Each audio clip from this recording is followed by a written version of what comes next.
ബാബരി മസ്ജിദ് തകർത്ത ഭൂമിയിൽ നിർമ്മിച്ച ശ്രീരാമക്ഷേത്രത്തിൽ പ്രാണപ്രതിഷ്ഠ നടത്തി പ്രധാനമന്ത്രി. കലാസാംസ്കാരിക ആത്മീയ രാഷ്ട്രീയ മേഖലകളിൽ നിന്നുള്ള 8000-ഓളം ക്ഷണിക്കപ്പെട്ട അതിഥികളാണ് ചടങ്ങിന് സാക്ഷ്യം വഹിക്കാനെത്തിയത്.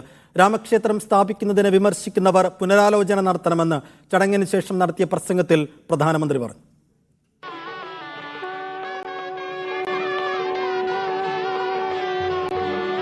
ഹിന്ദുത്വ സംഘടനകളുടെ രാഷ്ട്രീയ പ്രചാരണ പരിപാടിയാക്കി മാറ്റിയ ക്ഷേത്ര പ്രതിഷ്ഠാ ചടങ്ങിലേക്ക് രാവിലെ 11 മണിയോടെയാണ് പ്രധാനമന്ത്രി നരേന്ദ്രമോദി എത്തിയത്.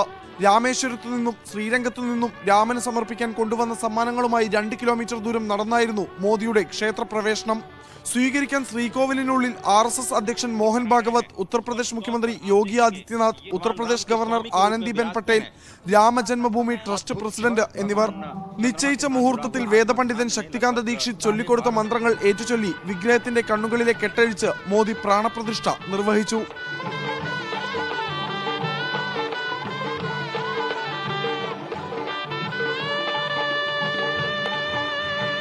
രാമൻ ഇനി ടെന്റിലല്ല ക്ഷേത്രത്തിൽ താമസിക്കുമെന്ന് പറഞ്ഞുകൊണ്ടാണ് പ്രതിഷ്ഠാ ചടങ്ങിന് ശേഷം നടന്ന പരിപാടിയിൽ പ്രധാനമന്ത്രി പ്രസംഗം ആരംഭിച്ചത്. പുതിയ കാലചക്രത്തിന്റെ തുടക്കമാണ് പ്രാണപ്രതിഷ്ഠാ ചടങ്ങെന്ന് വിശേഷിപ്പിച്ച മോദി ക്ഷേത്രത്തിന് അനുകൂല വിധി പറഞ്ഞ സുപ്രീം കോടതിക്ക് നന്ദി പറഞ്ഞു. भारत की न्यायपालिका का जिसने न्याय की लाज रख ली. जब कुछ लोग कहते थे कि राम मंदिर बना तो आग लग जाएगी, उन लोगों से आह्वान करूंगा, आइए आप महसूस कीजिए, अपनी सोच पर पुनर्विचार कीजिए. ബോളിവുഡ് താരങ്ങൾ ഉൾപ്പെടെ വിവിധ മേഖലകളിൽ നിന്ന് ക്ഷണിക്കപ്പെട്ട 8000 പേരാണ് ചടങ്ങിനെത്തിയത്.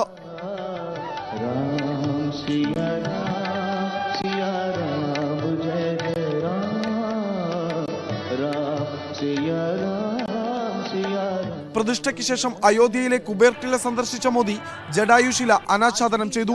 അയോധ്യയിൽ ശുചീകരണ പ്രവർത്തനങ്ങൾ നടത്തിയ തൊഴിലാളികളെ പുഷ്പവൃഷ്ടി നടത്തിയ ശേഷമാണ് മോദി മടങ്ങിയത്. വിപുലമായ ഒരുക്കങ്ങൾ നടത്തിയാണ് അയോധ്യയിലെ പ്രാണപ്രതിഷ്ഠാ ചടങ്ങുകൾ പ്രധാനമന്ത്രിയുടെ നേതൃത്വത്തിൽ പൂർത്തിയായത്. പള്ളി പൊളിച്ചും ക്ഷേത്രം പണിയണമെന്ന ഹിന്ദുത്വവാദികളുടെ പതിറ്റാണ്ടുകളായുള്ള ആഗ്രഹവും ഇന്ന് നിറവേറി. ക്യാമറമാൻ ഷിബു ചേടിച്ചേരിക്കൊപ്പം വിഷ്ണുപ്രസാദ്, മീഡിയ 1, അയോധ്യ.